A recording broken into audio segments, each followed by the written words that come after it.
倭寇步步紧逼，全军战备一起，朕誓死护住沿岸万民。陛下快看，海上！他误风自行，上面天上也有。无信号 ，GPS 锁不上，坐标全乱，连时间都对不上。海上铁舟，天上铁鸟，此物绝非人力所能造啊！是祥瑞，是天降祥瑞，佑我大境啊！祥瑞，铁石覆水，铁鸟蔽空，此乃逆天背离之象，是凶兆，是天罚！都给本将住口！弓手何在？把那妖鸟给本将射下来！这射程，看见没有？刀剑难伤，此乃天降异象，问罪人间。陛下若再不退，恐祸及己身啊！崔青，你看见的是祸，朕看见的是能逆风破浪，能凌空不坠，能让你满堂弓箭够都够不着的东西。传朕令，沿岸搜，操纵此物的人一定就在近处，给朕活的带回来。那是我的船，近海测试艇，遥控一断，它就死心眼的跑，谁喊都停不下来。固定翼无人机数据链丢了，自动盘旋等信号，不是神鸟，是一艘还在跑程序的破测试平台和一架找不着家的飞机。不对，这是哪儿？上一秒我还在东海做令海测试，然后天突然黑了，再睁眼就到这儿了。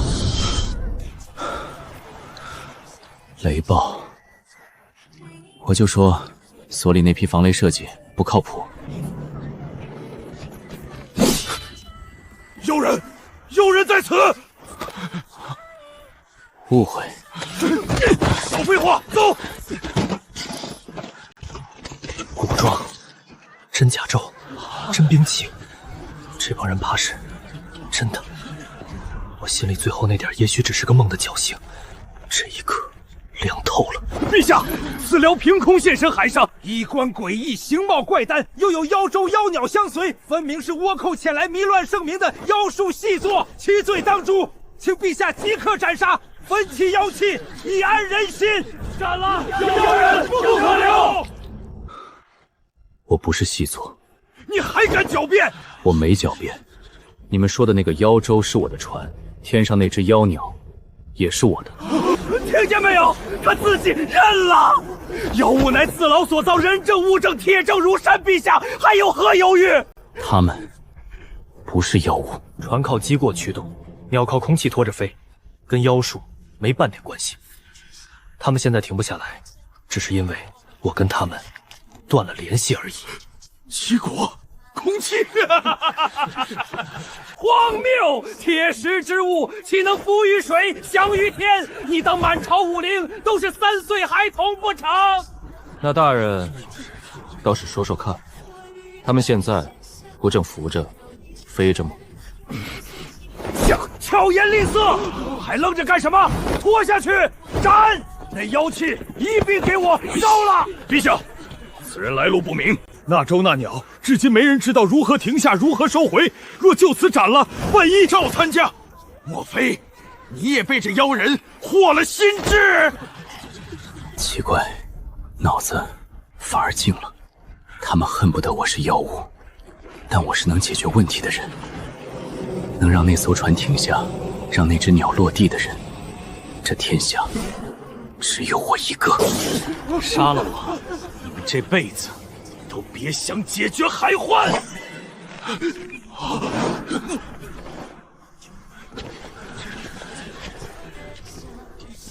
放开他！陛下不可！你说，海患，你能解？没有系统，没有金手指，开局还差点被砍。好消息是，我脑子里这套东西领先他们1000年。朕再问你一遍，海患你能解？能。陛下，此拉妖言惑众，万不可信。你们的战船，木头壳子，靠风走。倭寇的船比你们快，比你们多，这么打下去，你们守不住。那你能做什么？我能让你们的船不靠风也能跑，比倭寇快；让你们的炮打得比倭寇远，让他们的船还没靠岸就沉进海里。狂悖！一个来历不明的妖人也敢夸下如此开口！陛下，斩了他，以正视听。松绑！陛下，朕不杀他，但朕也不能凭他一张嘴就信他。传旨，摆驾回京，带上他，连同那口妖香一并押解进京。3日后，金殿，朕要你当着满朝文武的面，把刚才这几句话一句一句正给朕看。正得出，朕留你，重用你；正不出，不必朕动手。满朝公斤的唾沫，国法的刀，自会送你上路。行，正好，我也想看看你们这朝堂上到底有几个是讲道理的。陛下巡海归来，京中早已传遍，说陛下在登州捡回来一个能驱使铁鸟、铁舟呼风唤雨的妖人。老臣斗胆，陛下当真要把这等妖物带上我大晋的金殿？丞相明鉴，下官随驾，亲眼所见。那妖人凭空现于海上，铁舟无风自行，铁鸟凌空盘旋，分明是倭寇豢养的妖术细作，意在乱我朝纲。陛下，妖人惑主古来便是亡国之兆，老臣恳请陛下将此妖明正追刑，焚其妖物，以安社稷，以定民心。请陛下明正追刑。王相国忧国之心，朕知道了。可朕已经答应过他，给他一个当殿自证的机会。天子无戏言，带上来。就是他，一身奇装异服，也配称什么神通？你见过铁鸟上天就说是妖术，可你有想过，它不是妖术，是道理。道理，铁石之物重于鸿毛万倍，岂能浮于水，翔于天？除了妖术，还能是什么道理？鸟也比石头重，它怎么飞起来的？靠翅膀，靠风，靠空气拖着它。把这里头的道理摸透了，木头、薄纱一样能上天。巧舌如簧，空口无凭，我也懒得跟你争。陛下，给我半个时辰，再给我几根木料，一块薄纱，外加我那箱子里的几样东西。我当着满朝文武的面，造一只会飞的无翼出来。它要是飞不起来，不必你们动手，我自己领死。陛下，那妖盒里尽是邪物，岂能由他？开箱，当殿验过，若无凶器，便由他。这些物件的做工，老夫做了40年营造，闻所未闻。别愣着，搭把手。要几根直木吊，1指宽，一块最薄最轻的纱，再要1小碗鱼臂胶。这几根能拉长又自己缩回去的怪筋，又是何物？钻劲儿用的，拧紧了，他就憋着一股劲儿，一松手，劲儿全使出来，带着桨转。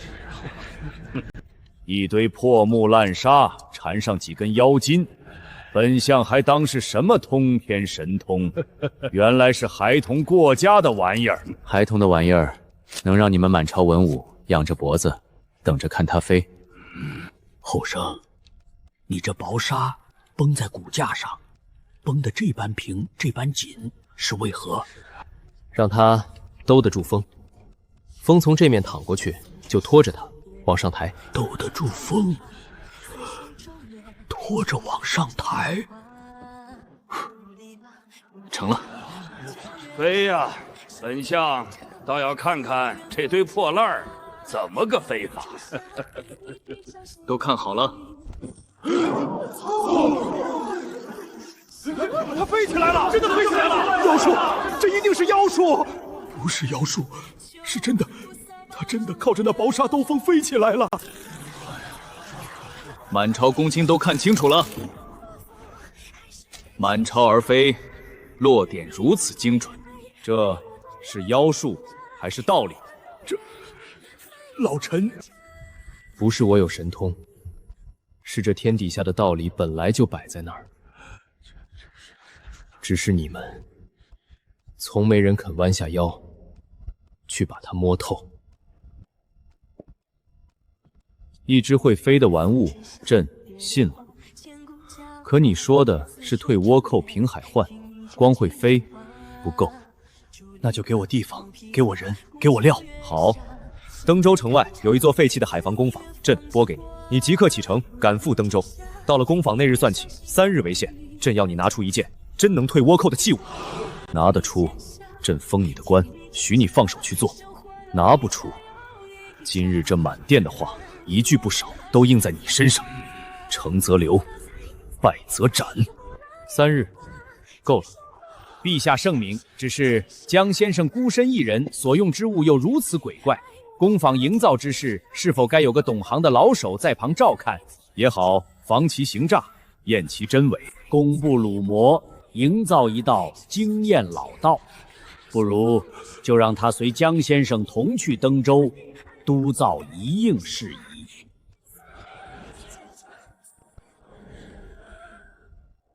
准，鲁墨，你随他去，朕要你亲眼盯着。老臣领旨。3日退倭寇，老夫就慢慢等着，看你怎么把自己这颗脑袋给玩没喽。江大人到了，陛下金口玉言，到了这工坊，3日为限。老夫粗略算过，但是把这院子的荒草拔干净，怕就得2日喽。地基没塌，够了。从今天起，这儿归我管。第一件事，提纯火药，然后造一件能沉进海里，把倭寇战船从船底炸穿的东西。沉海里炸船，后生，你当火药是龙王爷？沾了水，连根火箱子都留不下。你是？老周在这工坊粘了30年火药。正好，火药的活儿先交给你。硝、硫、碳，按这上头的分量配，记住，1分不多，1分不少。就这，老规矩罢了，包在我身上。你瞧这后生话的分量，硫却鬼得这么少，能有几分劲儿？人家是上头派下来的。上头派的就懂火药了。火药这东西，老话讲，留足了才炸得响。多这一把，威力翻倍。回头炸响了，看那后生还敢不敢小瞧我老周？周师傅，配好了，别急着。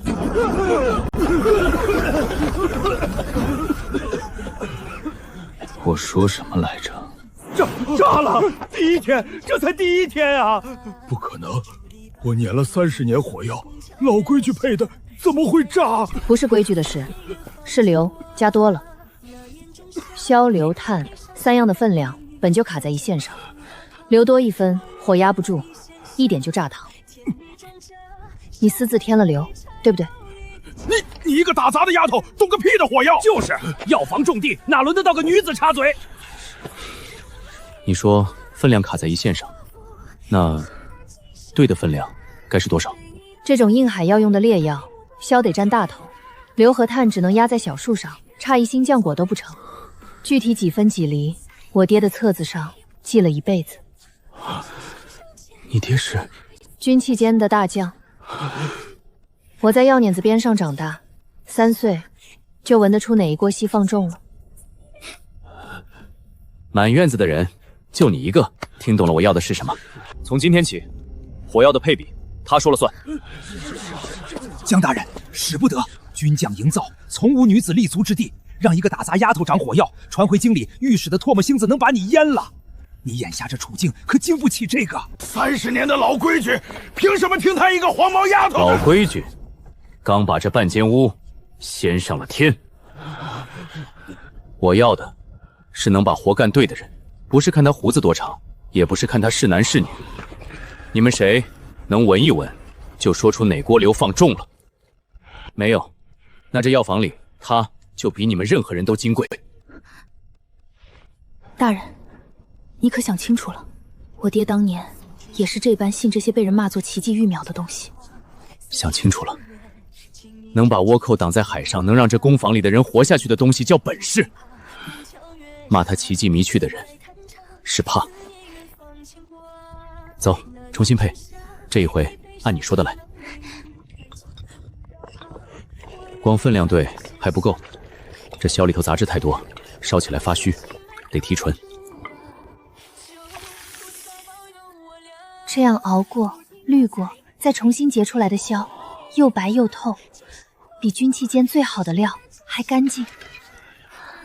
这些你从哪儿学来的？一个很远的地方。都看好了，两边一样多。一样多的药，差了这么多，威力够了。剩下的是怎么把它送到倭寇的船底下去。打一批结实的木桶，里外用桐油生漆封死，一滴水都渗不进。桶里装上柳姑娘配的新药，再掺进碎铁、碎石，封好口，留一处引心，用铁链拴上石钉，把它沉在倭寇必经的海口底下藏好。船一到，从船底把它炸穿。大人，火药这东西沾了水就废，沉到海里去，它还怎么炸？是啊，水火不容，自古的理。沉在水里的东西怎么炸得起来？老夫想不通。谁说要用火？你们只需记住，3日之期，我交得出这件东西。至于它炸不炸得了船，到时候拖到海上，炸一艘给你们看。江主事，今日已是第3日了，陛下旨意，成则留，败则斩。老夫这监工可一个字都替你改不得。你那沉在水里的桶，当真炸得了船？鲁师傅，你盯着那船就是。哼，江主事的神通，赵某早有耳闻。那日观海台上无风自行的妖船，凌空盘旋的妖鸟，赵某也是亲眼所见，是邪门，赵某认了。可这一回是要把火沉到水底下去炸船。弟兄们，降炉里打了半辈子仗，老话讲水火不容，火一着水就灭，这是3岁娃娃都懂的理。赵某特意从营里拖了这艘要散架的旧船来给你当靶子。今日那水底下的桶要真能把它炸碎喽，赵某当着这满滩的人，把这一片海水给喝了。赵将军这话可是当着满滩人说的。大丈夫一言既出。那就好。风口我又过了一遍，一丝水都渗不进。沉到靶船正底下，石定坐稳，引绳一路带回岸上。大人，万一……配比是你算的，风口是你过的，信你自己。看好了。炸了，真炸了！沉在水里的桶真把一艘船从船底炸穿了，炸碎了！一下就把那么大的船炸碎了！神了！这位江大人真是活神仙下凡呐！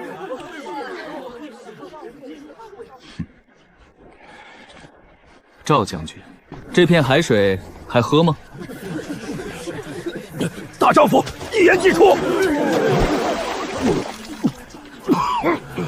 江主事，赵某服了。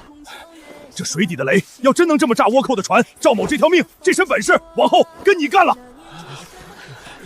老夫捻了30年火药，连火能在水打炸都没敢想过。这后人，老夫这监工总算能给陛下回个成字。第一关算是稳了，主打一个科学降维打击。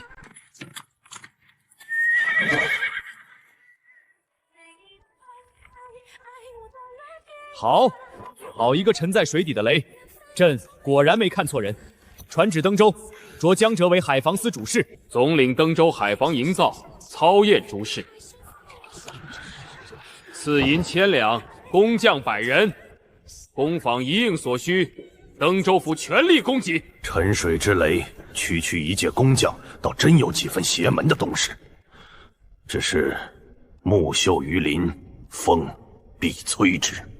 奉天承运，皇帝诏曰：登州工匠江彻现水体之雷，破把建功，擢为海防司主事，赏银1000两，工匠100人。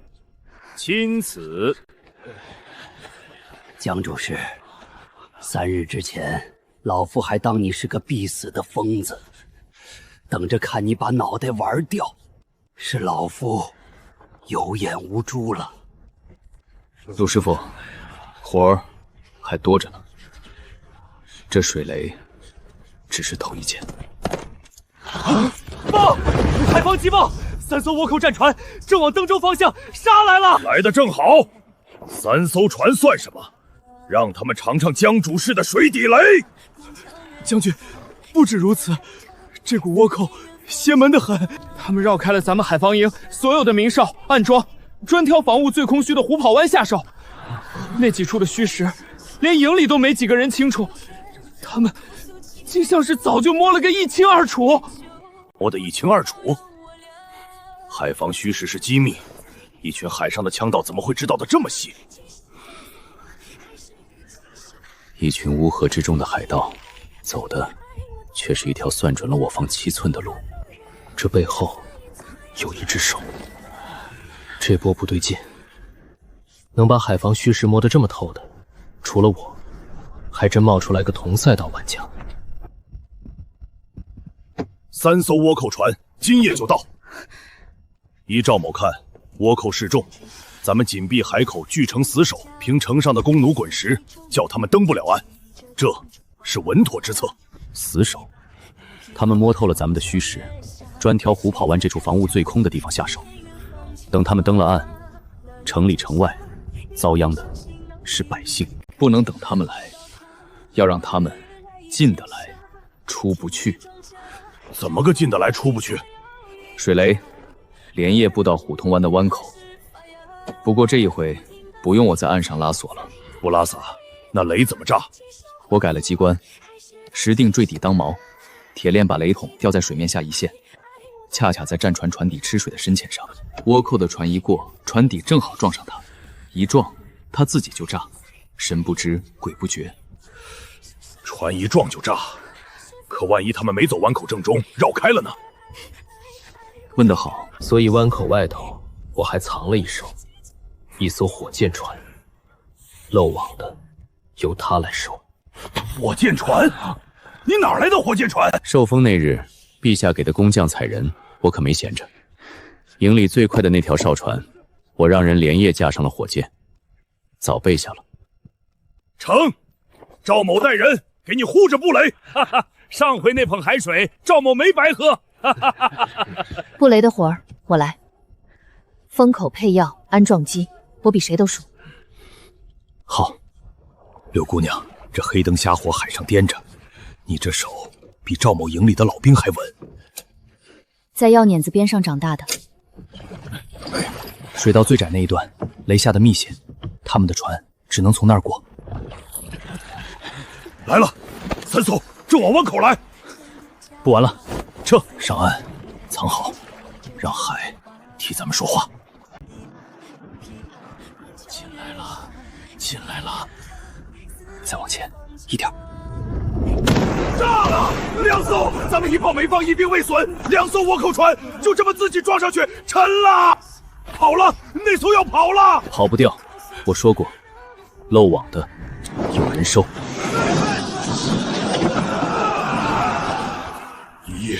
一夜之间，3艘倭寇船全没了。3艘倭寇船一夜全灭，江大人神了！什么江大人？那是江神仙，是老天爷派下来保咱登州的活神仙啊！奉天承运，皇帝诏曰：将撤守登州破倭船，功在海防，准其扩建工坊，增募工匠。登州海防一应营造操验，皆由江撤全权署理。赢了，你怎么反倒不高兴？赢得太顺了，那3艘船从虎跑湾进，被我2道埋伏收拾。可我总觉得，他们走的每一步都像是被人在背后推着走的。走，去牢里，我倒要问问，是谁把咱们的海防虚实喂给了一群海盗？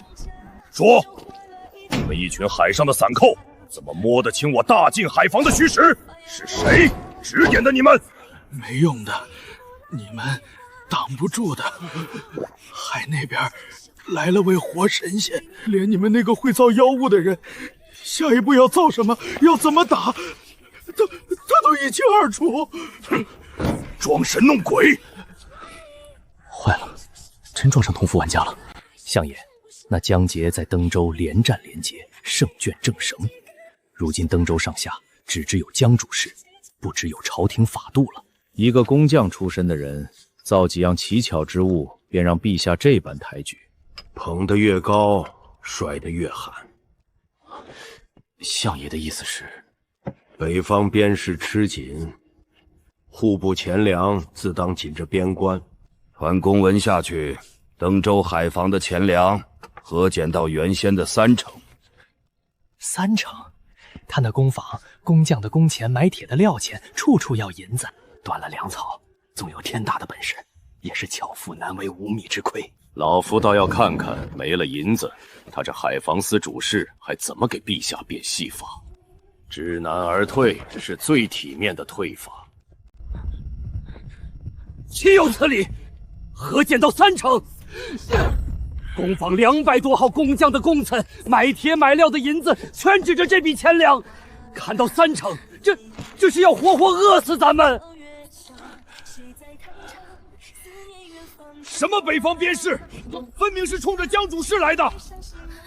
主事，这是京里有人要逼您走。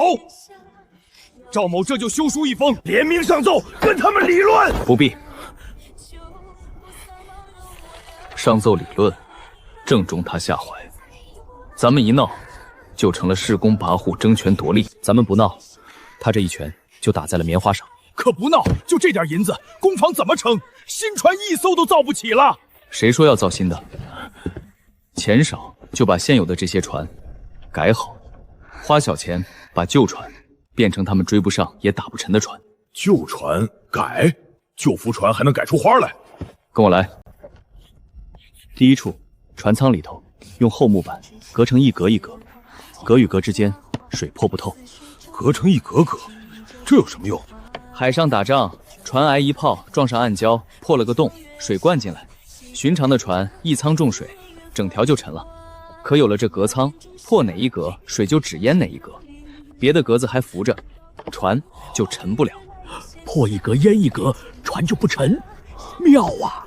第二处，船舷两边各装一座大水轮，船舱里用人力踏动它转。有帆不使，装俩轮子做甚？赵将军，你那最快的战船，要是哪天海上一丝风都没有，它能跑多快？没风，没风，船就只能飘着等风呗。这就是了，风靠不住，可这水轮，人一踏它就转，船就走，不用看老天爷的脸色。没风的时候，它照样跑。你那帆船只能在后头干瞪眼。第三处，船身的线条我重新算过，改得更顺，劈起水来阻力小一截。三处加一块，进水不沉，没风能跑，走得更顺。料钱比造一艘新船只多花1成。旧船，你这么一改，就脱胎换骨了。大人，你就不怕吗？怕什么？怕经理那位相爷。这一回是砍钱粮，下一回呢？你造的这些东西，越是惊世骇俗，就越扎那些人的眼，他们容不下的。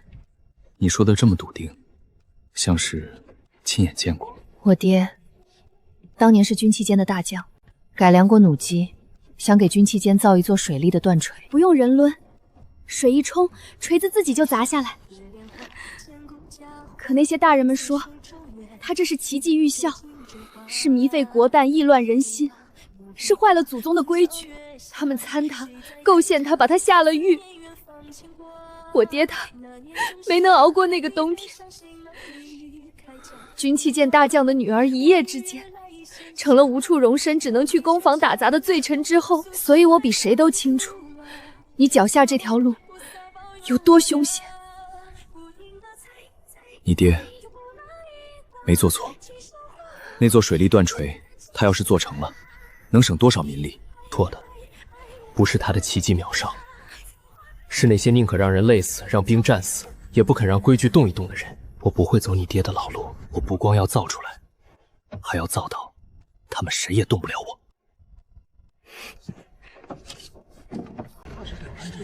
李班长，都使出真本事来，输了可别赖。哎，怎么咱们的船还慢了半截？别急，等风。风停了，踏轮。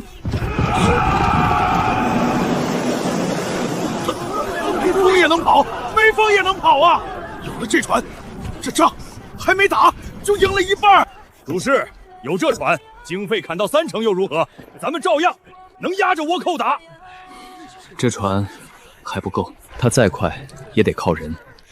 10几个壮汉踏1个时辰就脱力，船能跑多远多久，全看人能撑多久。我要的不是用人去踏的轮子，我要造一艘烧煤就能跑，不用看风色，也不用人去拼命的船。烧煤？煤是用来生火的，怎么能让一条船跑起来？水里跑的船靠烧火，江主事，这闻所未闻呐！还有，这船我要用铁来造。铁块往水里一扔，咕咚就沉了。铁打的船怎么可能浮在水上？等着看吧。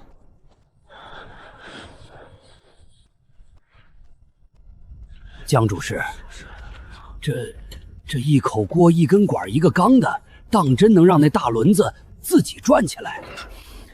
锅里烧水，水开了化成气，气憋在缸里，劲儿大得很，一股脑去推缸里的活塞。活塞一来一回，带着连杆，水轮就转了。烧的是煤，使的是气，不用一个人去踏。水和火能搁一块推磨，老夫活了大半辈子，闻所未闻。江主事好大的手笔，陛下把海防钱粮核减到30%，江主事不思节用，倒鼓挠起这么个铁疙瘩来。崔御史远道而来，是专程来看这铁疙瘩的？哼，本官奉命视察，看你能耍出什么花样。崔御史，离那缸口远些。少在本官面前故弄玄虚，一口破锅能有什么？挤压上来了，都退后！疼死本官了！疼死本官了！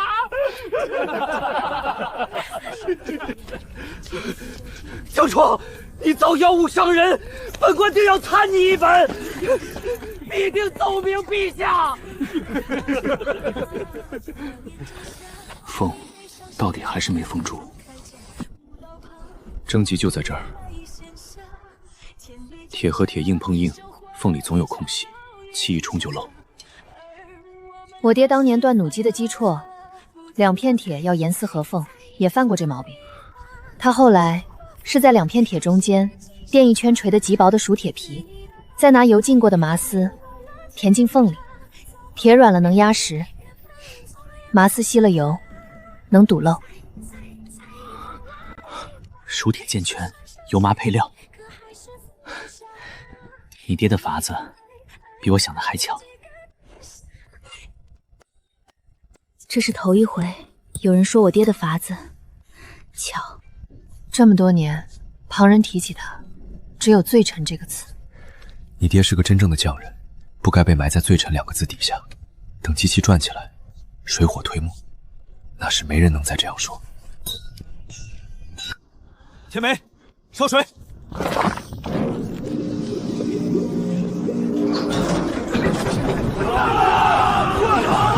自己转了，没人踏，他自个儿就转起来了。水火居然能推磨，水和火居然能推磨，这只是开始。有了它，我那艘烧煤就能跑的铁船就不远了。陛下，那江哲在登州私造妖器，一口铁锅喷火吐气，当场就伤了臣的脸。此物未经填核，分明是火国的妖物啊！陛下，崔御史所言，老臣亦有听闻。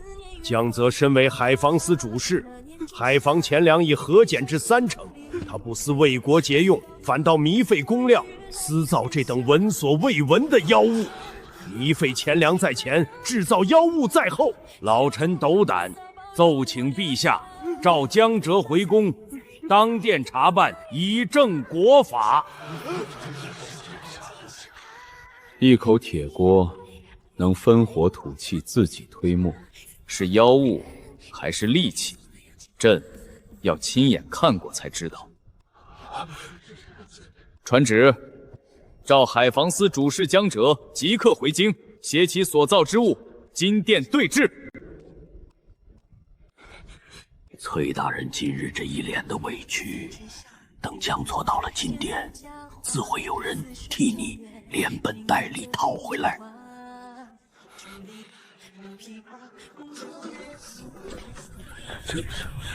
奉天承运，皇帝诏曰：着海防司主事江彻即刻回京，携所造之物，金殿对质。钦此。金殿对质，这分明是京里那帮人借着崔御史挨的那一脸气，要给主事扣个制造妖物的罪名。主事，这一去是龙潭虎穴，要不末将点齐兵马护送您去。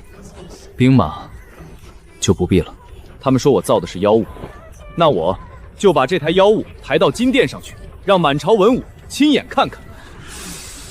是妖是宝，当殿见分晓。京里那些人，当年就是这么一步一步把我爹送进去的。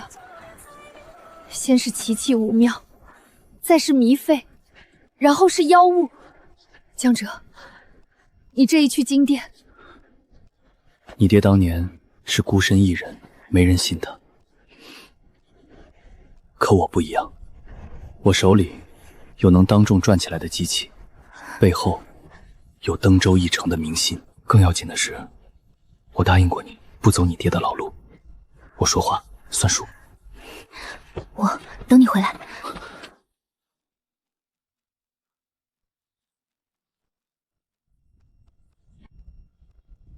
陛下，江策身为海防司主事，所作所为有3大罪，臣不得不奏。其一，福船乃太祖钦定的水师战船，沿用100年，江彻竟擅自加轮改舱，坏祖宗成色，此乃擅改祖制。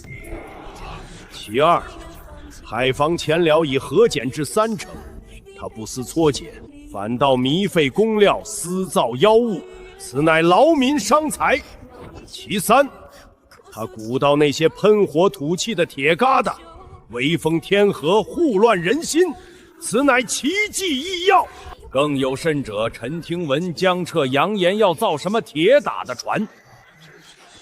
陛下明鉴，铁入水则沉，千古不易之理。铁船能浮于水，无异于痴人说梦。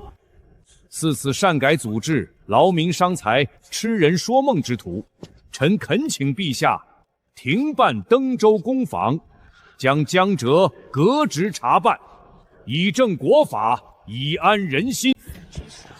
陛下，臣亲眼所见，亲身所受，那妖物喷出的气，烫得臣这张脸至今未消。此物分明害人，断不可留啊！陛下，江哲，王相隶属你3大罪，又断言你那铁船绝无浮水之理，你有何话说？回陛下，王相的3大罪，臣不辩。哦，江主事，这是认罪了？口舌辩乱，赢了，也不过是巧言厉色。臣不辩，臣请陛下与诸位大人看一样东西。陛前所携，可是你那所造之物？陛下命臣携所造之物回京，可臣那台机器有半间屋大，太过笨重，搬不进这金殿。臣便照着他的样子，亲手做了一艘缩小的船。一个铁打的玩具，江主任，你莫不是在消炎满朝文武？铁入水即沉，这铁壳子一招水，立时就得沉到池底去。陛下，殿前那方活水长池，可否借臣一用？准。众卿，随朕到殿前去。朕倒要亲眼看看，这铁壳子是浮还是沉。等着看吧，铁壳子一下水，咕咚一声，准沉，看他怎么收场。这铁壳子怎么浮得起来？低调，低调，接下来才是见证奇迹的时刻。好，铁船浮水，逆风逆水，不用一桨一橹，哈哈，好一个江彻，好一个痴人说梦。便是10名俊汉一同划桨，也未必有他快。诸位爱卿，如今谁还说这是妖物？谁还说铁船不能浮水？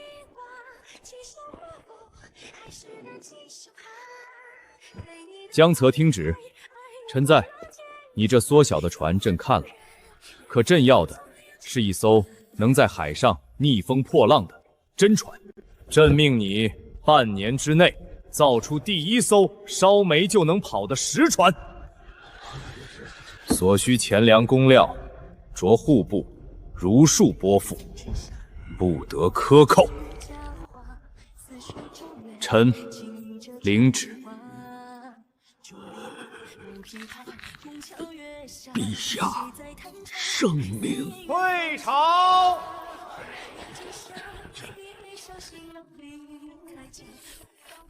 相爷，这登州攻防守备森严，这般详尽的布防图，您是从何处得来的？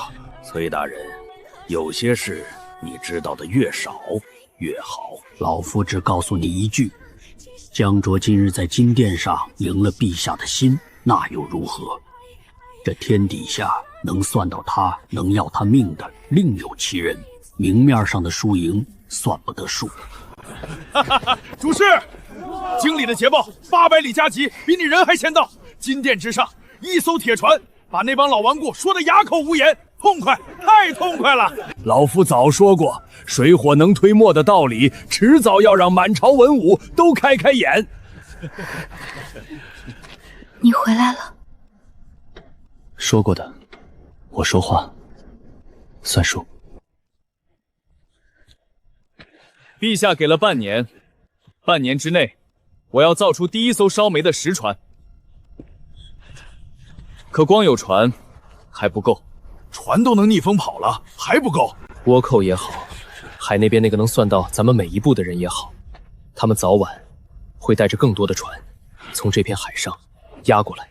等他们的船靠近了再打，就晚了。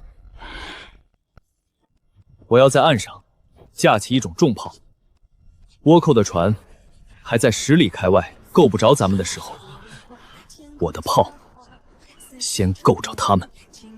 10里，主事，如今水势最好的炮，撑死也就打个2、3里，10里开外，那得是多大的炮？现在打不了，不代表造不出。给我半年，海上的来船，岸上的重炮，我一起给大晋备齐。阿丁，火药引信都备好了。回师傅，都按您说的备齐了。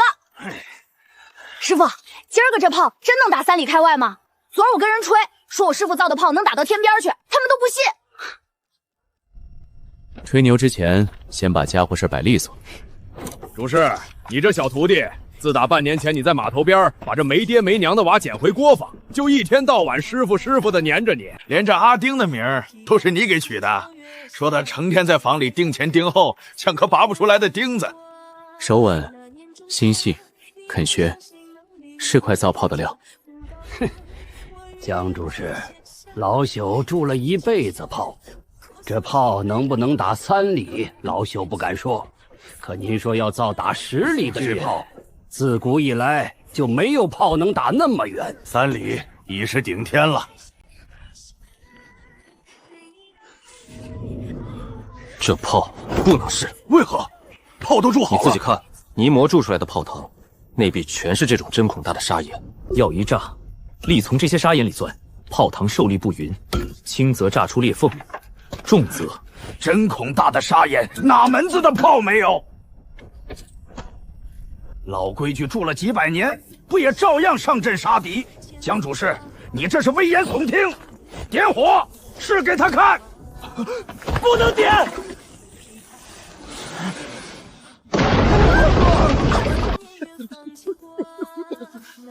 师傅，要不是您拉我一把，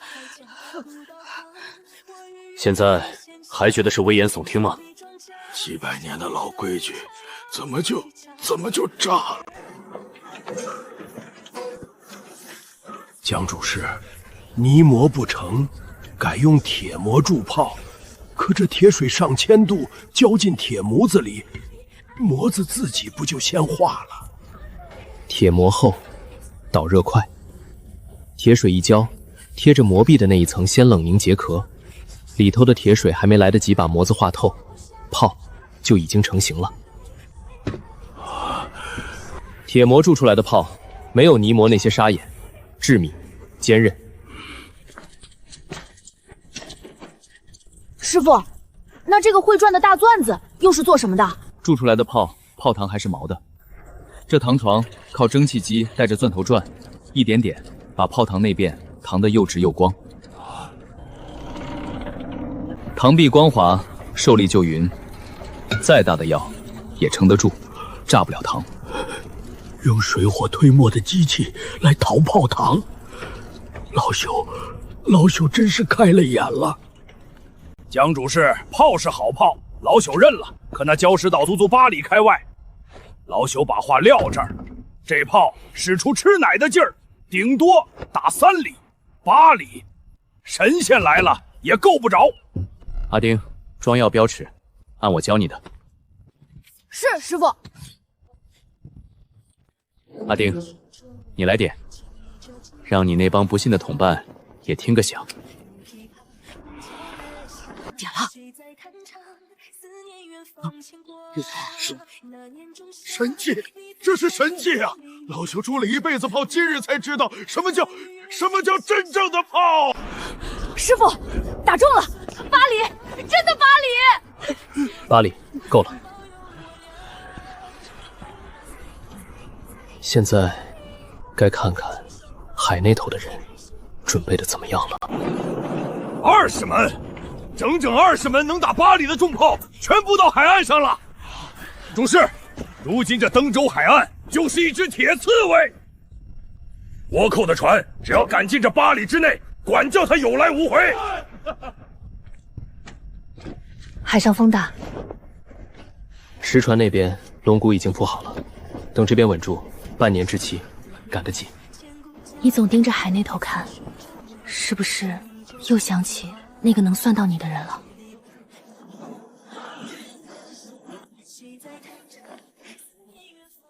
赢了这么多场，顺的反常，我总觉得真正的对手还没出手，他在等。主事，黑水岛那边探子传回的消息透着古怪，盘踞黑水岛的那股倭寇主力，最近竟在岛子周围的水道里横拉起了一道道拦江铁索。岛上各处高地还堆起了瞭望的火堆，日夜有人盯。可这些防备，偏偏都堵在咱们水师最可能下手的几条水道上。他们防的，恰恰是我接下来最可能用的那2招。您是说，又是那个在背后指点他们的人？一群海盗不会有这样的章法，能算到我下一步要怎么打的，还是那只藏在海那头的手。800里角，黑水岛的倭寇倾巢出动了。多少船？20多艘大船。黑压压一片，上千的人手，正朝着登州扑过来了。他们打着旗号是血洗登州。师傅，怕什么？咱们有20门能打8里的大炮，还有您。探子最新的消息，倭寇的船队今夜就会到海湾口，20多艘，上千人。主事，咱们20门重炮、水雷，还有那几艘改装的战船都备齐了。这一仗，咱们以逸待劳。他们明知道咱们有能打8里的重炮，还敢倾巢来，要么是疯了，要么是那只手给了他们一张咱们还不知道的底牌。青云姐，你说今夜这一仗，师傅的大炮能轰沉多少倭寇的船？有你师傅在，有这一库的火药，这些部件在，咱们就有底气。这些东西是大伙儿几个月的心血，守住他们，就是守住登州。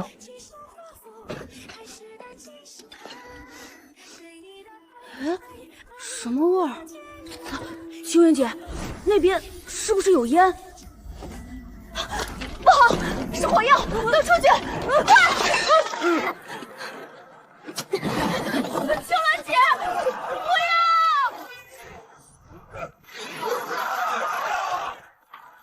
火药库！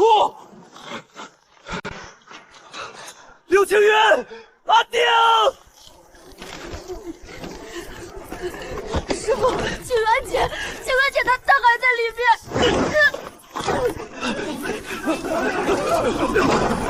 青渊，刘青渊，醒醒！你睁开眼看看我！几个月的心血，一夜之间全没了。主事，这火不是意外。您看这火头的位置，是有人从里头故意点的。咱们工坊里有内奸。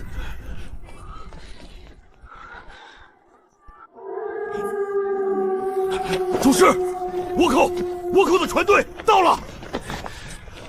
先救他，还有阿丁。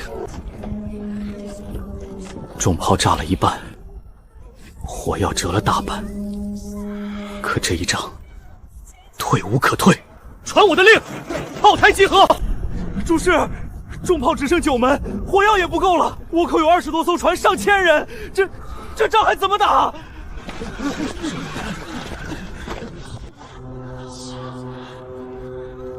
慌什么？只有这一条水道，路是死的。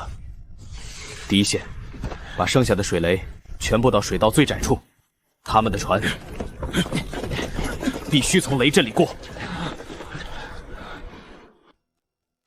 第二线，9门重炮全集中到水道2侧的高地，不必打远，等他们挤进水道8里之内，一炮一个准。第三线，所有改装战船不正面进碰，他们的弓箭火铳够不着咱们的船，咱们就靠船快船力绕他们打，专挑漏网的收拾。以这道水道为绞索，水雷、重炮、战船3线一收，把他们死死勒在这海湾里。我知道，今夜咱们伤了人，折了线，可咱们身后是登州一城的百姓，这道海湾就是最后一道线。今夜这道线守得住要守，守不住也得守，守不住也得守。引爆水雷，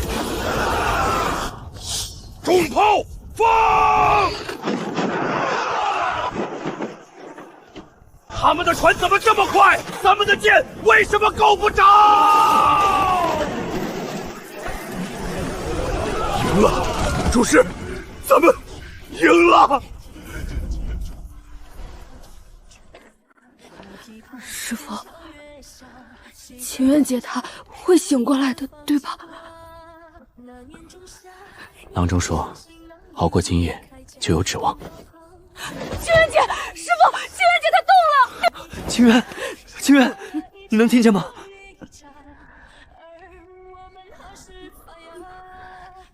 江哲，我在，别说话，你伤得重。火药库的那些部件的图纸保住了吗？保住了，图纸都收在船库，一张都没少。你做的一切都没白费。能在我眼皮子底下埋下内奸，炸我火药库，伤我的人，藏在海那头的那只手，从这登州城里一寸一寸挖出来。主事，昨夜那火头的位置，那引火的法子，绝不是外人能做到的。咱们里头一定有内鬼，可攻防上下几十号人，要查出是谁。火药库是重地，钥匙总共只有3掌，一把在我这儿，一把在清渊那里，还有一把在管着库房的孙管事手里。孙管事，那可是工坊里的老人了。大葱主事，您接手这破工坊，他就在管库房几年了，兢兢业业，从没出过岔子。老人兢兢业业，谁也不会怀疑。这才是最好的护身符。那咱们这就去拿他。没有真凭实据，他一口咬入室意外，反倒打草惊蛇。他既然敢炸火药库，背后就一定还跟外头的人有勾连，要传消息，要交差，我倒要给他设个套。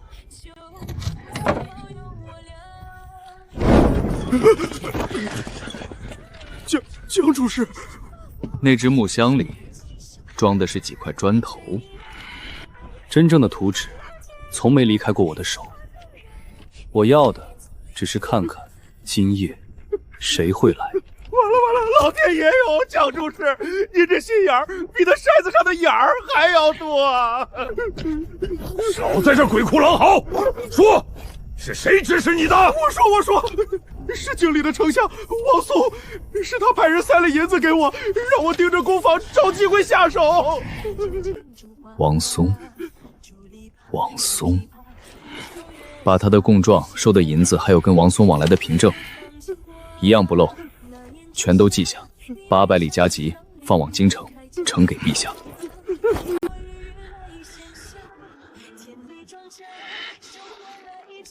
王说，朕待你不薄，身为百官之首，不思辅国，竟暗通匪垒，构陷忠良，炸毁海防，谋害朝廷命官。你可知登州那一夜死伤了多少将士，又险些让倭寇血洗了1城的百姓。陛下饶命啊！老臣一时糊涂，被奸人蒙蔽。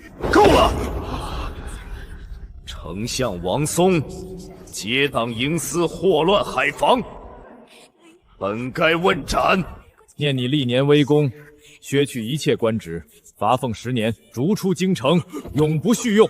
其党已一并彻查。王松已经倒了，你的事，陛下念你招供，或许还能留你一条命。但我有一事不解，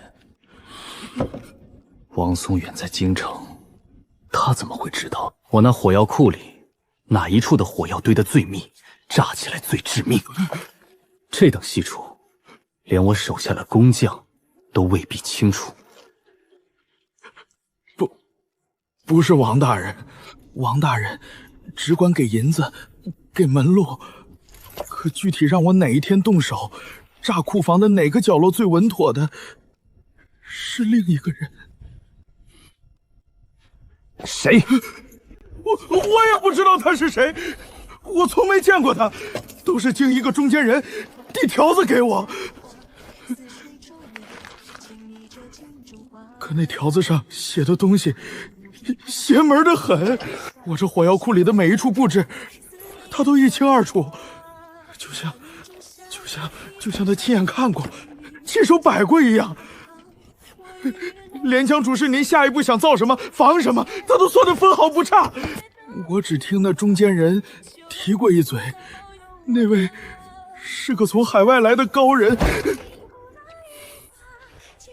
海那边那位活神仙，不是传言，是真的。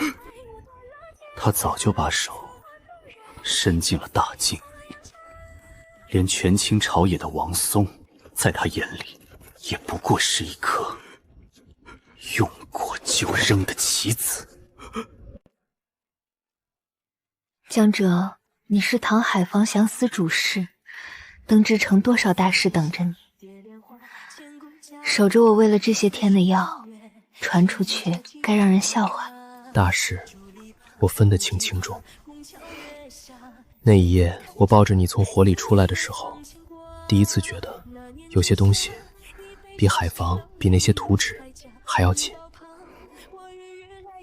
药凉了。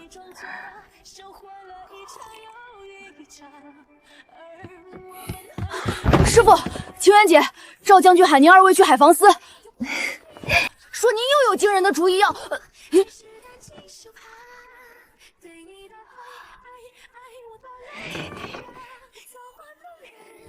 我啥也没看见。主事，倭寇虽败，可那海外神秘人还在背后盯着。黑水岛是他们的老巢，易守难攻，咱们的探子根本摸不进去。地上摸不进去，水里靠不近，那就从天上看。从天上？我要造一种器械，一种能载着人，像那年金殿上的纸鸢一样飞上天的器械。人坐在上面，从空中飞过黑水岛。岛上有多少船，多少人，布防如何，一览无余。载人飞天，主事，这是人能做的事吗？自古以来，只有神仙才能腾云驾雾啊！主事，那纸鸢是小玩意儿，载个大壶摔下来，那可是要命的，太险了。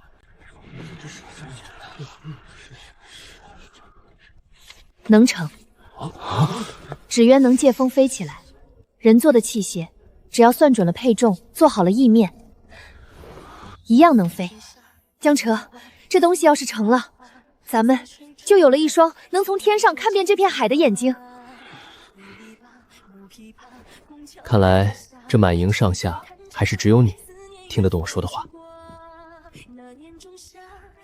海那头那个人能算到我在地上在海上的每一步，那不是轻松，那我就走一步他算不到的上天。江主事，这玩意儿竹子骨头糊一层布，真能载着个大活人飞上天？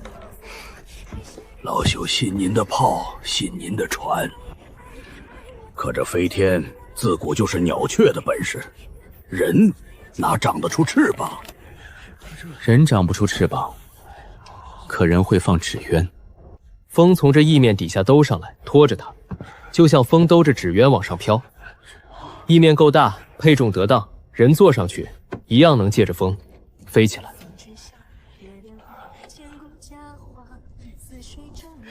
我算过了，空着的小架子我亲手放飞过几回，稳当的很。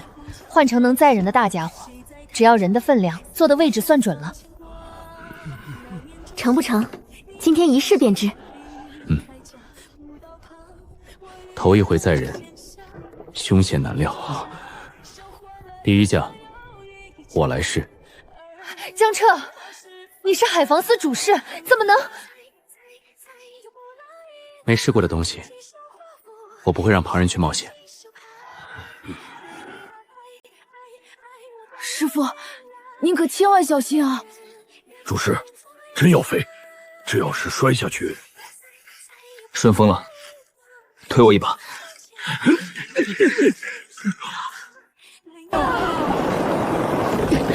太重！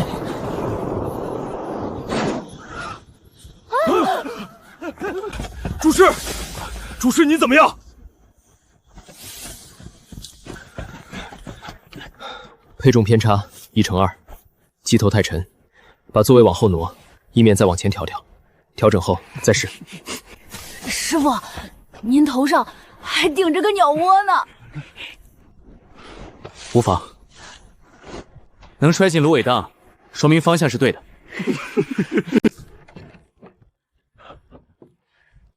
江哲，第2次试飞，让我来。不行。为什么不行？太闲，你伤还没好利索。正因为头一架摔了，才更得换个人飞。你比我重了快30%，配重本就难调，我轻，坐上去翼面更好平衡。再说，论放纸鸢，论手上的准头，这攻防上下没人比我强。这一架我比你飞得稳。主师，柳姑娘说的在理，她那双手连最难调的弩机机宽都识到的明明白白，放个能载人的纸鸢，稳当。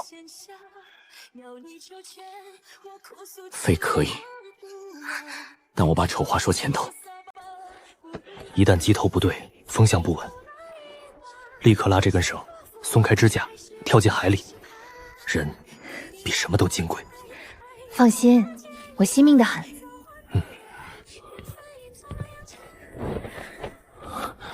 记住我说的，不对劲就跳。记住了，你也看着点儿，我要飞给你看。顺风，推！飞起来了，江哲，我飞起来了！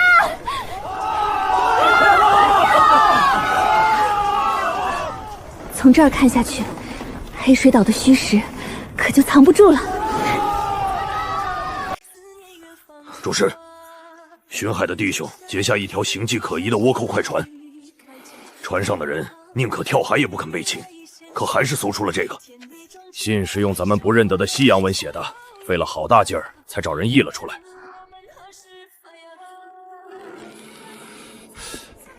主师，这沈渊还有这同源是什么意思？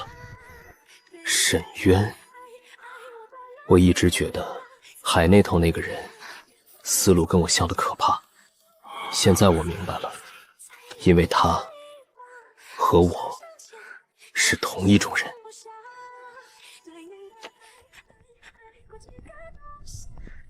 沈渊，你既然能算到我脚下的每一步，那我们就来好好算一算彼此。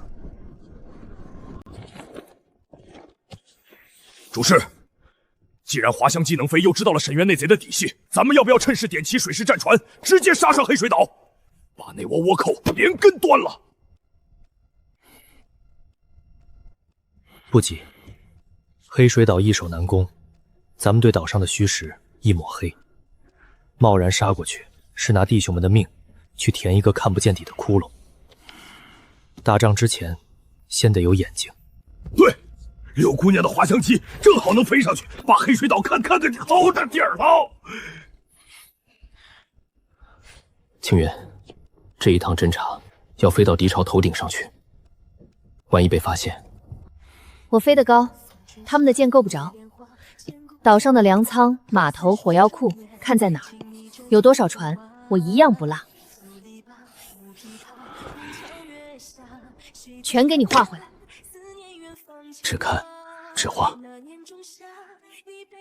一旦不对劲，立刻回来。我在海岸上等你。东边那一片是粮仓，码头在西南，驮着1、2、3，好家伙，20-30艘大船。守得最严的那处，十有八九就是火药库了。沈渊，任你机关算尽，这一回你的老巢可被我看了个底儿透。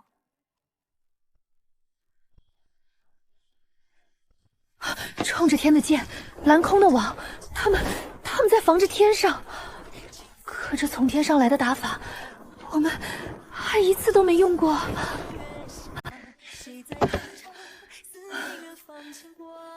亏得我飞得高，又一直贴着云，没惊动一兵一卒。粮仓、码头、火药库，船只多少，我都标清楚了。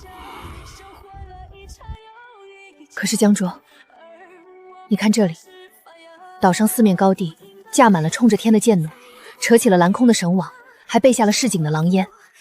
他们在防着从天上来的攻击。防着天上？咱们的滑翔机头一次飞上黑水岛，还是今天的事儿。他们怎么会知道咱们要从天上打？因为他想到了，在我之前，我能想到的，他一样想得到。我还没出手，他就已经在天上张好了网。那这空袭岂不是没法打了？他都防上了。不，正因为他算到了，我才更要打。他都张好网等着了，咱们还往上撞。他防的是我按常理的打法，飞到岛屿上空，慢慢投，仔细瞄。他算得到我会来，算得到我从天上来，可他算不到我会怎么来。传令攻防，不必强攻，把火药包改一改。我要赶在沈渊把网收死之前，先发制人。图，我画回来了，怎么扔，扔在哪儿最狠，我陪你算。沈渊，你既然在天上张好了网，那我就让你看看什么叫算漏了一步。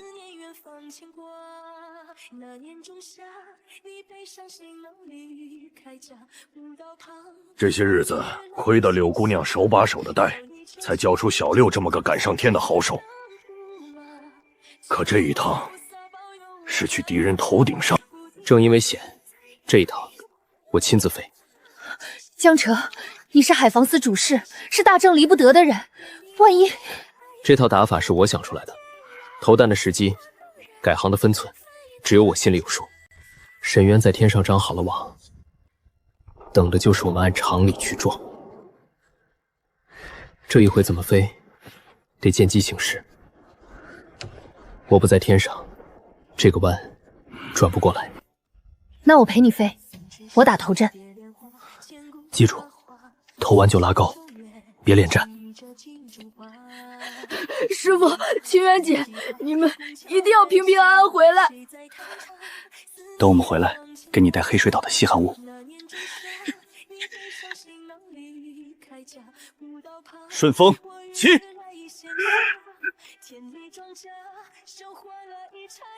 散开，别扎堆，跟紧我的航线。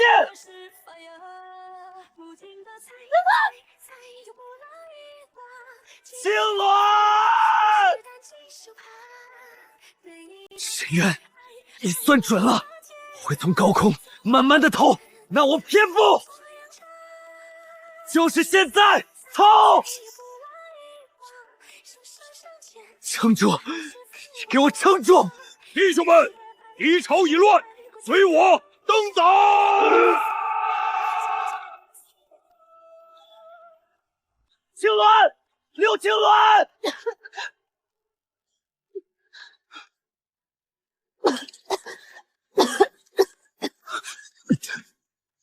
你这个疯丫头，你吓死我了！炸中了吗？中了，粮仓、码头全炸了。沈渊的老巢，今天我们端了。这一回，你又是头一个往下掉的。是。岛上的防备，处处都冲着天上来。是谁让你们这么布的？你斗不过他的。从你造出第一艘铁船起，他就算到了今天。他是谁？沈渊，一位从海外来的奇人。他懂的东西邪门的很。他说，他见过往后几百年的事，西洋的舰队、火器，如今都听他调遣。见过往后几百年的事。江卓比我预想的还要快一步，有点意思。痛快！端了黑水岛，缴获堆成了山。沈渊那样，这回可栽了个大跟头。黑水岛只是他的一处棋子，沈渊这个人，不会就这么算了。报！京城800里加急，北狄部落遣使南下，已入大晋境内。北狄，他们盘踞北边草原，素来与我大晋井水不犯河水。这时候遣使南下，所谓何来？那使者口口声声说是听闻我大晋海上大捷，特来恭贺，可那言辞举止却透着说不出的倨傲与挑衅。海上刚盛，北边的草原就来了道贺的使者。天底下哪有这么巧的？听闻大靖在海上打了几条小船，便举国欢腾。我家可汗特命外臣前来道贺。不过嘛，海上的本事再大，也游不上岸。我北狄铁骑有10万之众，当年若不是先帝纳贡通好，只怕这中原的花花江山……放肆！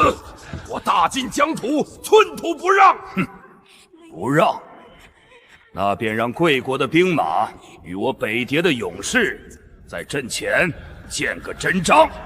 使者远来，且先休息。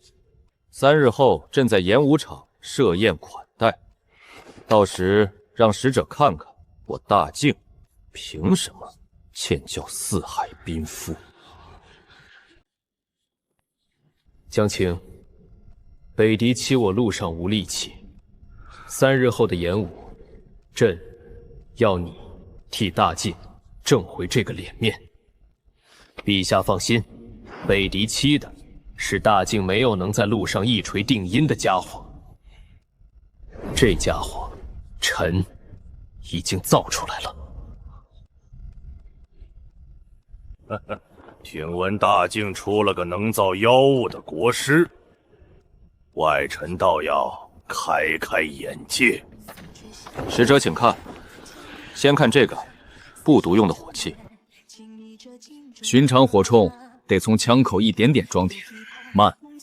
这一杆，臣改了制式，从后膛装填，开合之间，发铳快上数倍。3层重甲摆布，放。这火器竟能洞穿3层重甲！使者别急，部族的火器只是开胃，真正能挡铁骑的是它。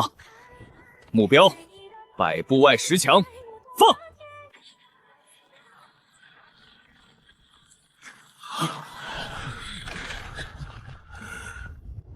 使者方才说，大靖的本事游不上岸。外臣失言，大靖天威，北狄绝无冒犯之意，各地纳贡之事都是误传啊！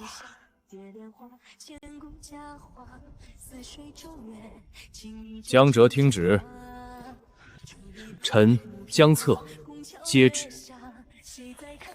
奉天承运，皇帝诏曰：海防主事江泽，自登州效力以来，平倭寇，破敌巢，御外海，屡建奇功，实乃国之栋梁。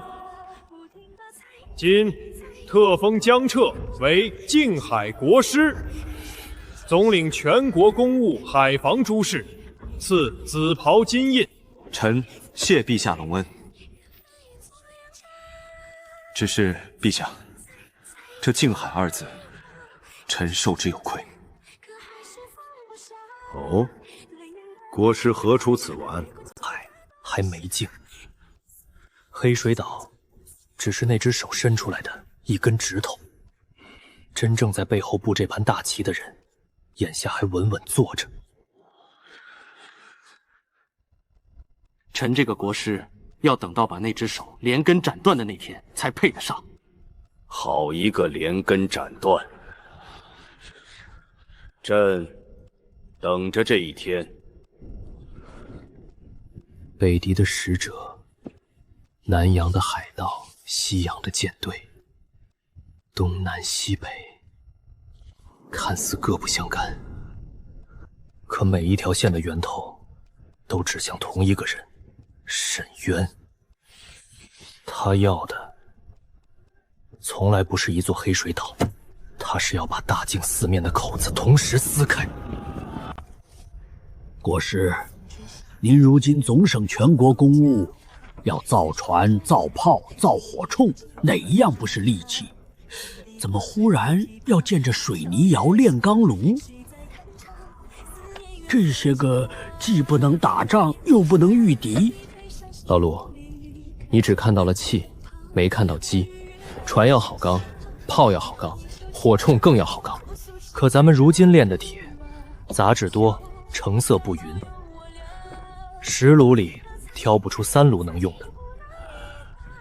要让大境的利器源源不断，一个样的造出来，先得有好钢，有水泥，有一把人人都认的尺。一把人人都认的尺。你想，如今各地的工匠1尺多长，1斤多重，各有各的算法。我在登州造的零件，送到京城，未必装得上。可若天下的尺、斗、秤都归到一个准头上，我在登州画的图，京城的工坊照着做，严丝合缝。坏了一个零件，随便拿一个一样的换上就行。这叫标准，有了它，大境的百业才能真正拧成一股绳。这准头总得有个定下来的地方。我已奏请陛下，在京城设一座量具工坊，铸一套铁打的尺、斗、秤，当作模板。往后，天下的度量都以它为准，归到一个准头。国师，您这是要给大境的百业立根呐！先从最难的2样起头，炼钢和水泥。水泥窑今天头一路，走去看看。国师，不对，这料兑了水根本凝不住，一掰就碎。石灰石、粘土，您给的方子、配料、火候，我都照着来了呀。怎么会这样？不是方子的错，是火不够旺。这窑里的温度还差着一大截，料没烧透，自然拧不住。国师，这窑已经是按最旺的火力在烧了。再添柴，怕是不好，窑要塌了，快撤！火力够了，是这窑憋着一口气，上不去下不来。问题出在风上。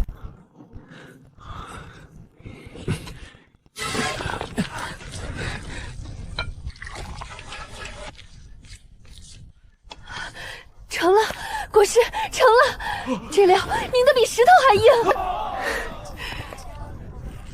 这东西叫水泥，往后筑城、修港、建窑、铺路，有了它，大境的根基就能浇得比磐石还稳。啊，国师，出事了！接二连三的怪事，先是从北边运来炼钢的矿料，在半道上被一伙山贼劫了，一把火烧了个精光。押运的弟兄说，那伙人劫了就走，矿料一点没要，纯是为了毁。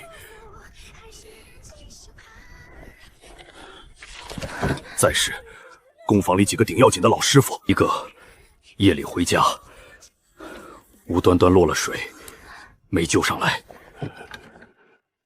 另一个借了张高薪的帖子，第2天就辞了工，不知去向。矿料被劫，不取分文，只为烧毁。老师傅一个落水，一个被高价挖走。赵奎，你不觉得这些怪事凑得太巧了吗？这不是天灾，是人祸，是有人在背后捣鬼。倭寇是明刀明枪冲着你来，可这一只手是冲着大境的根来的。劫矿料是断我炼钢的米，害师傅是抽我工坊的筋。他不跟你正面打，他专挑你最要紧又最不起眼的地方，一刀一刀的放血。国师，京城近来流言四起，有人在朝中暗暗散布，说您总领公务，广建工厂，是劳民伤财，空耗国库。还有人说您手握公务，海防大权，又得国师尊号，是功高震主。放屁！国师为大靖出生入死，这帮人躲在背后嚼舌根。这分明是王松那帮余孽。王松余党早成不了气候，可偏偏在这个节骨眼上，矿料被劫，师傅出事，流言四起，3件事赶在了一块儿，能把山贼、内鬼和朝里的愚见这3股看似不相干的力捏到一处，同时发难的，又是他，沈渊。他不再派倭寇来送死了，他学聪明了。他要做的是把我刚给大靖立起来的这副骨架，从里头一根一根蛀空。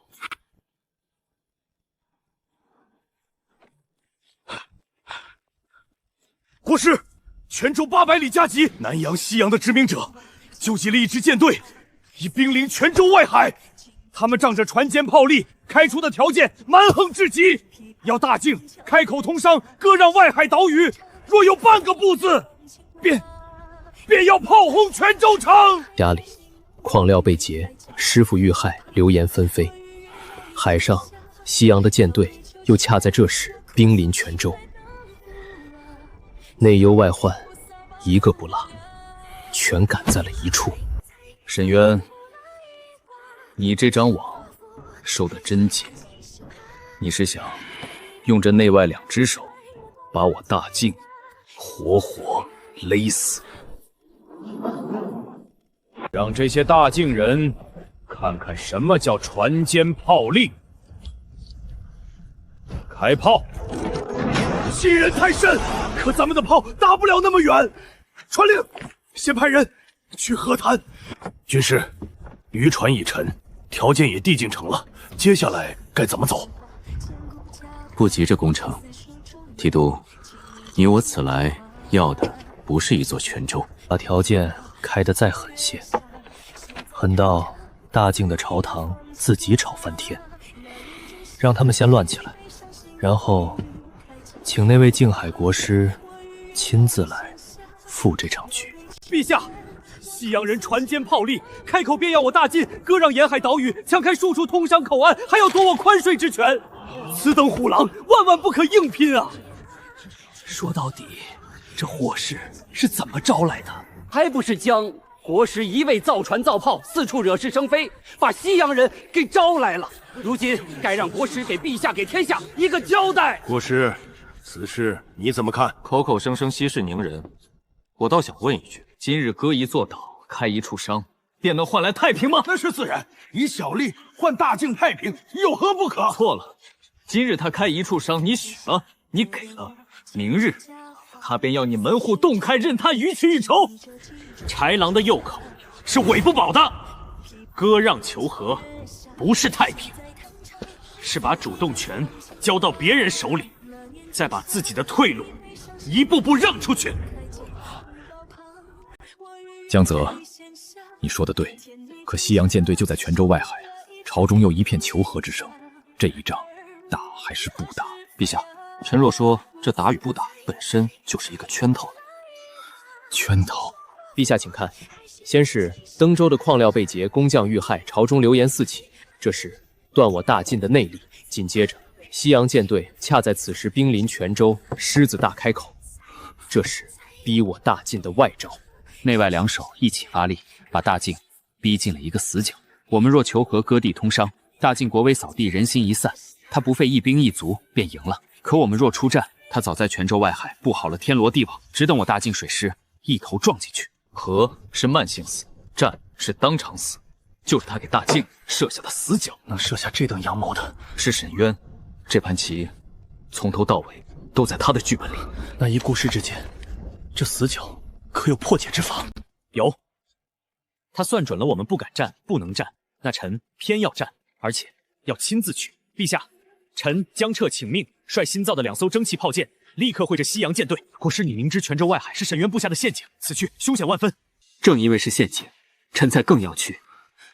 沈渊这个人，算无一切，可他算的是矿料，是舰队，是朝堂的人心。他唯独算不准的是阵前那一刻人会怎么打。臣这一去，不光为泉州，是要在他亲手布的局里撕开一道他算不到的口子。准！国师，明知是陷阱，咱们就这么去，要不要多带些船？船多反而重他下怀，他要的就是引诱我大正水师出奇巢深入。2艘蒸汽炮舰要的不是硬碰硬，是一柄快刀刺进去。我的飞行队从天上替你盯着，沈渊的网撒在海上，可天上还是咱们的。你说过他算不到灵机，这一回我陪你把那道口子撕给他看。好，我们一起去。沈渊，你布好了局，等我来。那我就来亲手搅了你这盘棋。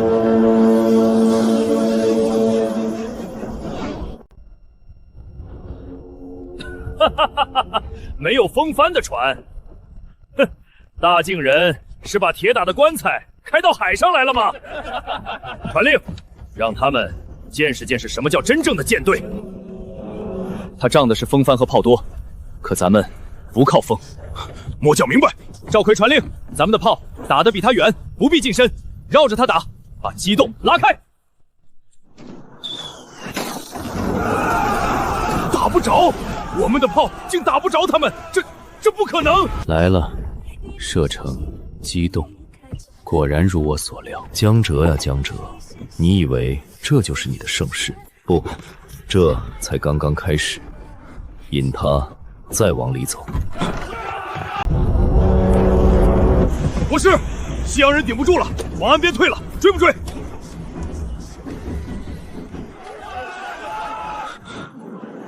他把泉州的渔民竹船劫来当幌子，挡在阵前。他算准了，我江泽绝不会朝自己的百姓开炮。不对，他退得太奇耻了，这哪是溃败，是拿百姓做饵，引咱们往里钻。传令，停止追击，两舰立刻掉头向深水。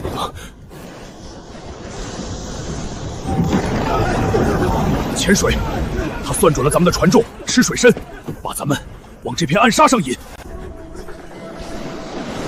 火船，好毒的计！快去救搁浅的那艘！打掉火船，另一艘顶上去掩护！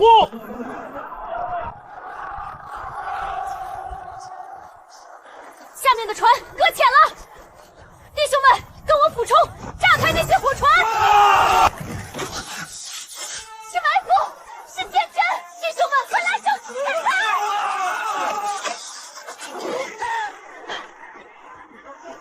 停火！不是，六姑娘找到了，可她伤得很重，一直昏迷不醒。清源，撑住，听见没有？你给我撑住！是我把你带到这儿来的，你不准出事。江泽好大喜功，穷兵黩武，如今折了战船，丢了岛屿，害了将士，这泼天大祸必须严惩。从矿料到流言，到这片潜水，这场剑阵，他每一步都算得分毫不差。我自负懂他，可这一次，是我把你们带进了他的局里。潜水、火船、剑阵，他算的是我的船、我的炮、我的飞行队。是物，可他这一路从黑水岛到泉州，有一样东西，他从来没算进去过。民船佯动，火船围攻。他驱使的那些民船，那些被他当成棋子的人，沈渊太信自上而下的控制了。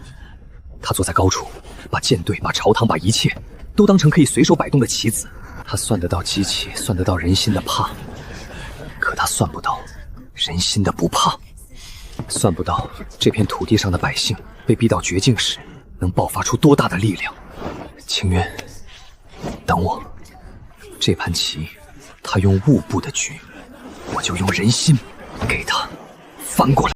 国师，我那条打了30年鱼的船，前几日被西洋人逼着绑在他们船头当挡箭牌，沉了，连人带船。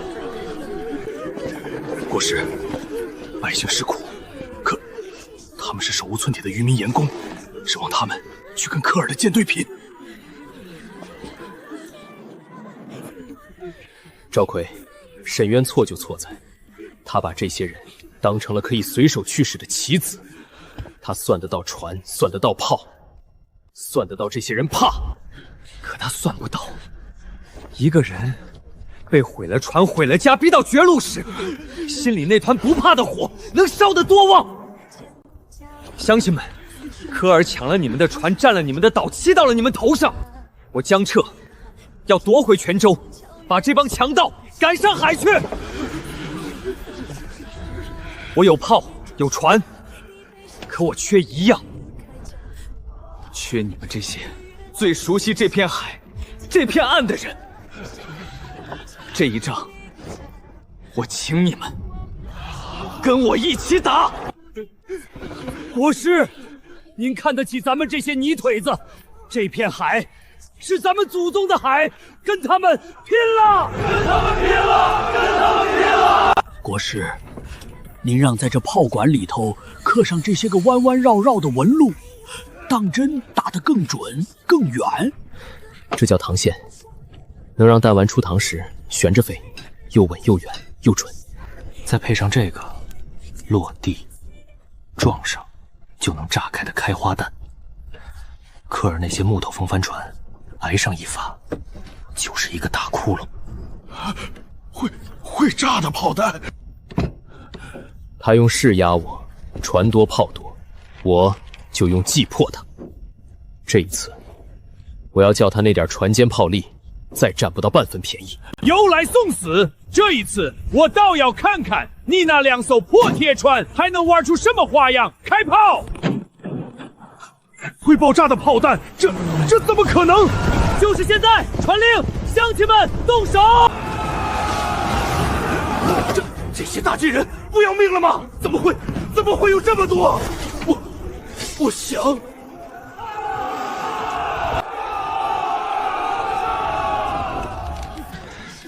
国师，两国交兵，按规矩该谈谈条件了。条件可以，不过这一次规矩由我大境来定。第一，通商可以，但凡入我大境海域，必须遵大境律法。第二，关税几何由我大境说了算。第三，一律不准私带火炮军械。第四，商船未经巡准，片帆不得私自登岸。这4条签，大境与你们公平通商，既往不咎。不签，这泉州外海就是你们西洋舰队的葬身之地。签，我们签。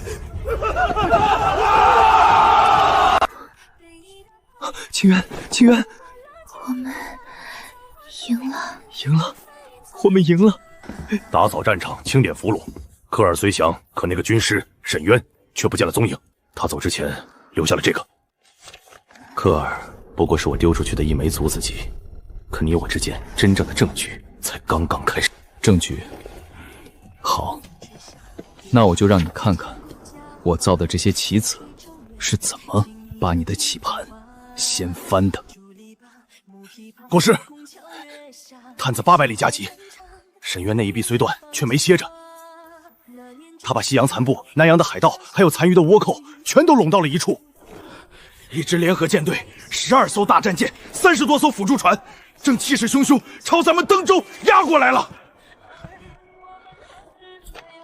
登州，他不打泉州，不打别处，偏偏冲着登州来。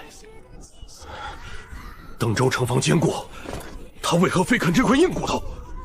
因为这里有大境的船坞、攻防，是我大阵能造出蒸汽炮舰、造出新式火器的根。沈渊这一回不是来抢一座城要一笔钱，他是要把我大阵将来纵横海上的根基连根刨掉。陛下，联军势大，12艘巨舰远非我等能比。依老臣之见，不如暂避其锋芒，将登州军民攻防船澳先迁往内陆，保存元气，徐徐图之。陛下，不能避。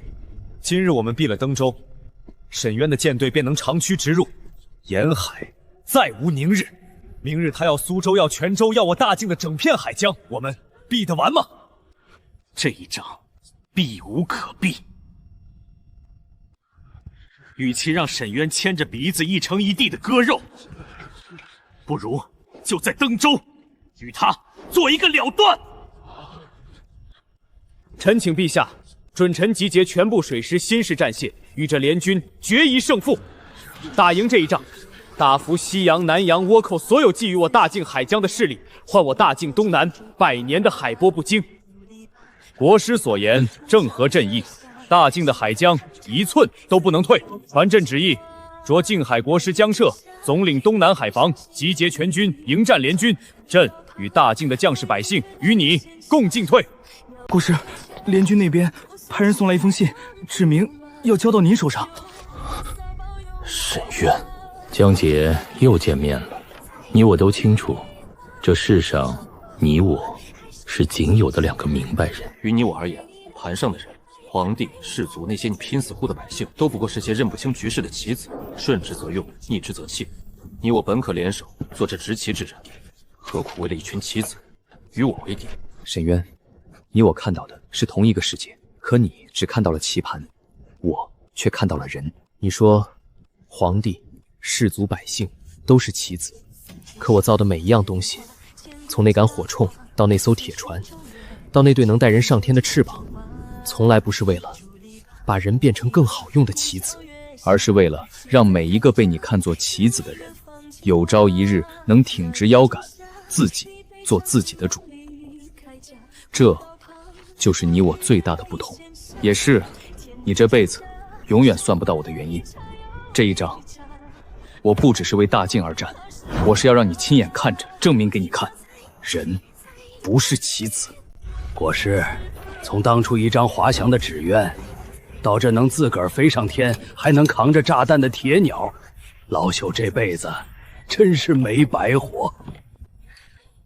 你伤还没全好，这一仗我的飞行队折损了那么多弟兄，这一仗是为他们，也是为泉州那些拼了命的百姓，我必须上。何况你说过的，这天下是咱们的。国师，刘姐姐，我也能帮上忙。这些图纸零件我都记熟了，搬哪个装哪个，保管不出错。好，但记住，真打起来，你给我躲到最安全的地方去。听着，这一仗是大靖的国运之战，我们要面对的是沈渊倾尽全力的一击。传我将令，所有蒸汽炮舰3日内完成集结，双翼机队全员待命。告诉将士们，告诉登州的百姓，这一回我们退无可退，要么把这片海永远守住。放！怎么回事？这要是在战场上，弹还没飞到敌船，自己先炸了。是引信，这种烧的引信，烧得快慢全看运气，延时不准。战场上差之毫厘，炸的就是自己人。这东西不能用。可眼看就要决战了，这临时上哪儿改去？问题出在延时上，咱们不让他数着时辰炸，改成撞上才炸。不撞上敌船不落地，他就老老实实的，绝不会自己炸。一旦撞上硬实地方，即刻开花。这么一改，又稳又准，再不会在半道上要了自己人的命。国师，那改好的弹我来，我把它们一颗颗都仔仔细细验过，记牢，哪颗稳，哪颗还得再改，我都给您盯着，保管不出错。好，这事儿就交给你了，阿丁。头有令，烧了这船坞，毁了那艘铁船的龙骨，动手！漏水了！有人放火，快救火！护住龙骨！救火！先抢火药库和图纸库，没转移的图纸一张都不能少。阿丁，这里危险，你快出去！这些图纸是国师的命根子，是咱们大靖的船，我都记熟了，我知道哪些最要紧。刘姐姐，你先走。刘姐姐，小心！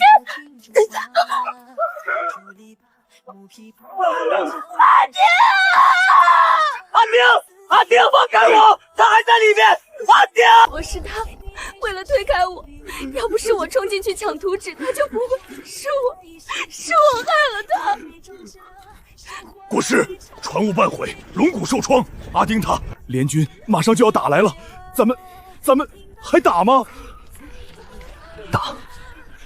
阿丁这孩子，到死都抱着咱们的图纸，护着咱们的船。他用命护下来的东西，我们绝不能让他白白烧成一把灰。传我的话，告诉所有人，把他没造完的船造完。大境那点铁皮船，不过区几艘。传令，战列线压上去，用咱们的炮把他们连人带船轰成碎片。国师，敌众我寡，他们足足12艘巨舰。他靠的是阵和多，咱们不跟他排队对轰。传令各舰，蒸汽全开，不必结阵，给我灵活穿插，用线岩炮专打他战列线的接缝，专点他的桅杆和炮位，开花弹招呼到他阵里最密的地方。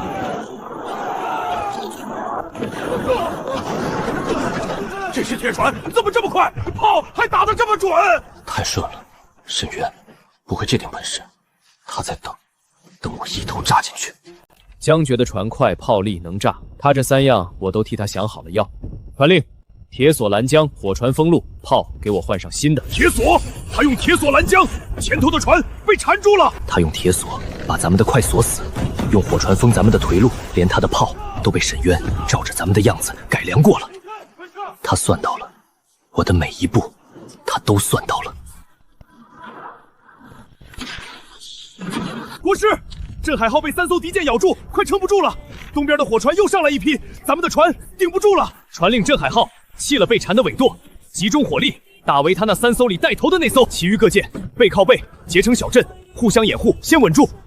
告诉弟兄们，咱们身后就是登州，就是阿丁拿命护下来的船坞，这一步退不得。大晋的铁船不过如此。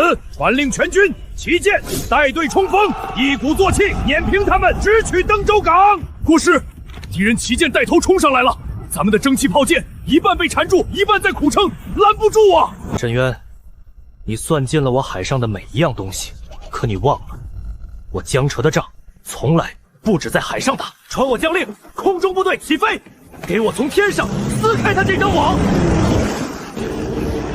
不可能，他们是棋子，棋子怎么会为了一架飞机把命都豁出去？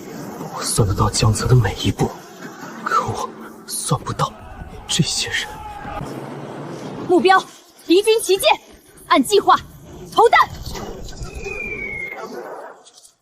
剑阵，他连天上都防到了，弟兄们拉绳散开。国师，敌人旗舰的指挥舱被铁甲包死了，咱们的炸弹炸不开，空中的弟兄又中了剑阵，这可怎么办？寻常炸弹炸不开那层铁甲，也压不住那片剑阵，可阿丁帮着改的这个不一样，它落下去不是炸一个点，是开花之后再撒下漫天的小弹，炸一大片。对付他那密密麻麻的剑阵敞着的甲板正合适。快发信号，让飞行队改用阿丁的弹，先清掉甲板上的剑阵。至于那层铁甲，光从天上往下砸，砸不开，得从一个他绝想不到的角度。换特制弹，压低俯冲，先清甲板剑阵。成了，阿丁改的弹把他的剑阵炸乱了。剑阵虽乱，可那艘旗舰的指挥舱依旧被厚厚的铁甲护着顶。从天上砸不开，那我就贴着浪钻进去。乡亲们、弟兄们，阿丁都在看着咱们。给柳姑娘把那些拦路的敌船缠住，掩护他。不是，咱们赢了，联军败了。但还没完，沈渊那只手不除，东海就一日不得安宁。另外，不惜一切代价给我活捉沈渊。国师，清点出来了，联军那12艘主力战舰，咱们击沉8艘，俘获4艘，余下的辅助船，降的降，逃的逃。从今往后，这东海连同南洋的航路都是咱们大境的了。沈渊呢？国师，是沈渊，他手下那些西洋人见大势已去，竟反手把他绑了，献出来投降。众叛亲离，你倒是把人心这2个字给我演了个透。江彻，我算到了开头，算到了过程，甚至算到了你每一样东西的进度，唯独没算到结局。我输了，输在我最看不起的那群棋子手里。你没输给棋子，你输给的是人。打从一开始，你我就走了两条道。你把这世上的人都看成你棋盘上可以计算、可以舍弃的子，可我从你眼里那些棋子身上看到的是会哭、会笑、会为了护住一个孩子、护住一艘船、保住自己的家，把命都豁出去的活生生的人。或许吧，我们本是同一种人，却走成了最远的两端。江彻，杀了我吧！一个败给了人心的我，活着也不过是个笑话。我不杀你，你犯下的罪勾结外敌，荼毒沿海，害死我无数的弟兄，自有大晋的律法来审判你。你不是什么了不起的对手，你只是个该当受审的罪人。来人，押解回京，交三司会审，依大晋律法论罪。这一仗我们赢了，可这场胜利是用许多弟兄的命换来的。还有一个本该亲眼看着这艘船造好，却永远留在了那个夜里的孩子阿丁。阿丁这孩子没爹没娘，是我半年前在码头上把他捡回来的。他总爱别着这把脚趾，跟在我屁股后面，一口一个国师。他到死都在护着咱们的图纸，咱们的船。从今日起，这艘大晋的第一艘铁甲战列舰就叫阿丁号。江绰平定东海，功盖社稷，陛下隆恩，特加封护国国师，赐建国公府第，世袭罔替，以彰其功，钦此。臣叩谢陛下隆恩，可这护国国师的封号，国公府的赏赐，臣不能收。国师，这是天大的恩典，您为何？平定东海，不是臣一个人的功劳，是无数将士、工匠、百姓用命拼出来的，是阿丁那样的孩子用命护出来的。这份功，臣受之有愧。臣要的，从来不是什么爵位、府邸。离去了国公府，陛下不会怪罪吧？不会，我已经想好了，要跟陛下讨一样比那国公府大得多的东西。哦，什么东西比国公府还大？那个，我要的不是这登州一隅的安稳，也不是一座国公府，我要的是这片海的更远处。更远的海，那我陪你一起去看。